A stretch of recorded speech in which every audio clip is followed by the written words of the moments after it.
Meanwhile, Ireland is inching back to life as lockdown there eased.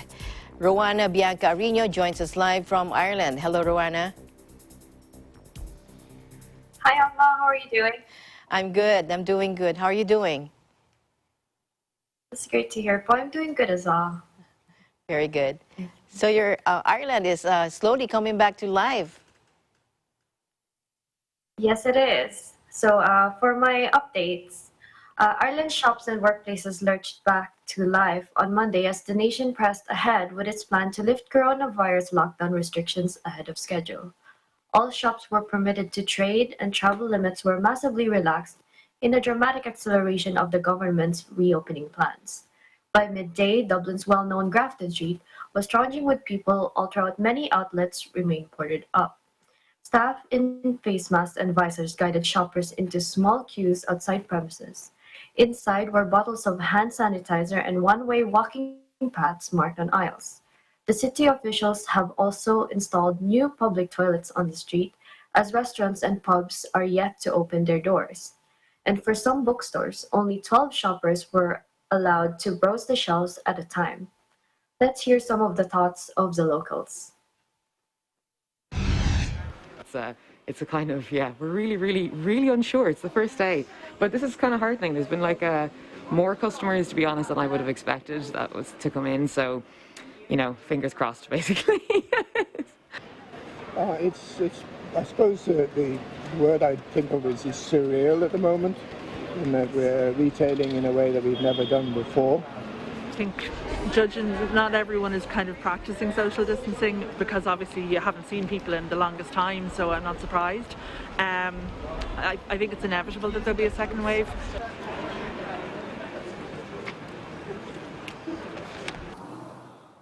Employees are encouraged to return to their workplaces with social distancing in place. This is Ireland's largest step yet since lockdown was imposed in March. This is a great day for our country, Health Minister Simon Harris told state broadcaster on RTE. It's a day of hope, it's a day that we weren't guaranteed to get to, he said. Last week was the first since the start of March in which Dublin had fewer than 100 weekly cases of COVID-19 diagnosed. The Central Statistics Office has confirmed that in its fourth bulletin of COVID-19 insights, the CSO said that there were 54 new cases in County Dublin in the week ending June 5th, down from a peak of 1,896 cases in the week ending March 27th. Ireland has suffered 1,705 deaths in the outbreak, according to the latest official figures. Deaths recorded in a single day peaked at 77 in mid-April, but recent figures said it had just fallen to 1. Prime Minister Leo Varadkar announced the accelerated easing of restrictions and brought forward the planned date to drop almost all coronavirus containment measures from August to July. Under the new blueprint, social home visits were permitted for the first time, with up to 6 allowed to meet. Vulnerable people cocooning are allowed a small number of visitors. Meanwhile, citizens were allowed to travel anywhere in the county of residence or up to 20 kilometers from home, in an unexpected extension in the previous 5-kilometer limit. While easing of restrictions are taking place, a note of caution is still being spread as radio broadcasts urge citizens to stay local. Health Minister Harris urged the public to visit only a modest list of friends and family, to strictly maintain social distancing, and to log names in case they are needed for purposes of contact tracing. Livestock markets and the light sports training facilities were also opened as scheduled under the second stage of the government roadmap. Under the government plan, shops are not permitted to open before 10:30 a.m. in order to prevent overcrowding on public transport, and will allocate time for vulnerable customers.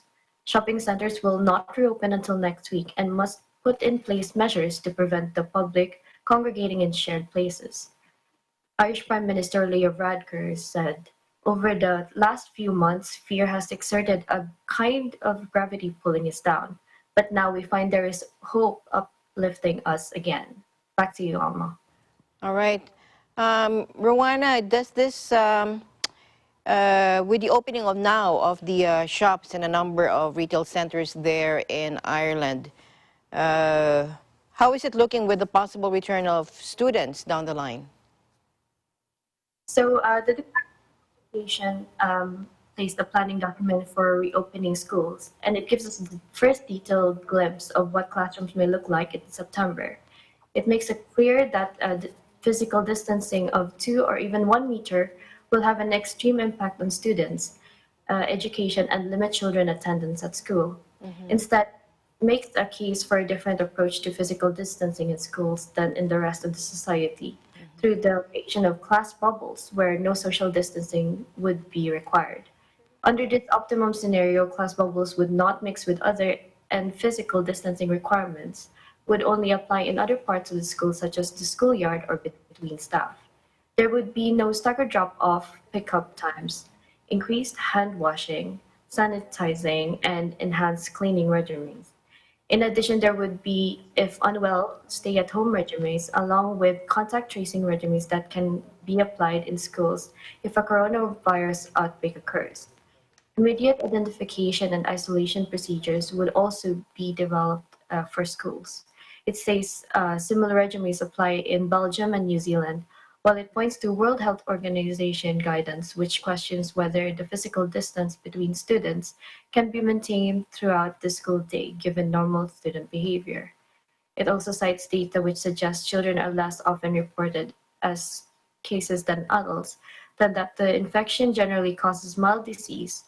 However, it acknowledges WHO guidance also states that the role of children in transmission remains unclear and additional data is needed.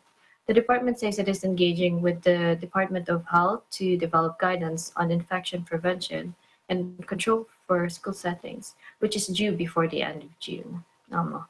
All right. Thank you very much, Rowana, for your update there. Thank you, EBC Ireland Bureau.